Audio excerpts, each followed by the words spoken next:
groupe va bien. On a pu bénéficier de conditions atmosphériques intéressantes et d'un terrain en herbe moins humide que chez nous et moins gelé que chez nous. C'est vrai qu'on a vu que sur la fin de semaine à Nancy, c'était un petit peu compliqué au niveau du climat et que nous, justement, on a pu profiter d'un climat plus propice pour travailler, que ça a permis de travailler sur justement la cohésion du groupe et de régénérer pas mal de joueurs. Pour croire qu'on est parti en vacances là-bas, voir le soleil, on a bien bossé et voilà, ça nous a permis d'être ensemble et de surtout changer d'environnement qui était un peu négatif et pesant, et j'espère que ça aboutira sur de bonnes choses. C'est un stage qui s'est très bien passé, on a pu travailler dans de très bonnes conditions. Ça nous a permis aussi de nous aérer un peu la tête, de quand même penser un peu à autre chose tout en restant concentré sur le travail. C'était, je pense, un très bon stage pour se retrouver un peu loin d'ici.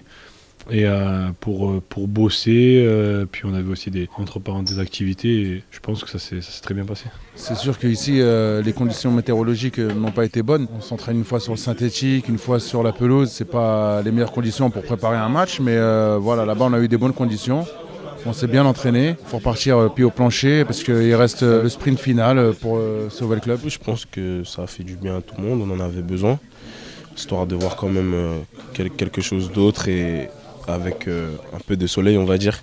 Et justement, on a pu bien travailler. Ces stages-là permettent d'avoir une certaine cohésion dans le groupe, mais on l'avait déjà avant. Malheureusement, les résultats ne sont pas là. Et c'est ça qui nous fragilise et qui nous donne ce manque de confiance. Mais sinon, on s'entend bien entre nous. Ce stage a permis de montrer qu'on était vraiment solidaires et qu'on ne lâcherait pas jusqu'à la fin. Et le président et la direction mettent en œuvre plein de choses pour justement nous sortir du classement où on est actuellement. Il nous reste 8 matchs, 2 mois à peu près de compétition. On rentre dans le Money Time et donc il va falloir être compétitif à tous les matchs, sachant qu'on a un calendrier qu'il est comme il est et donc il va falloir aller chercher des points.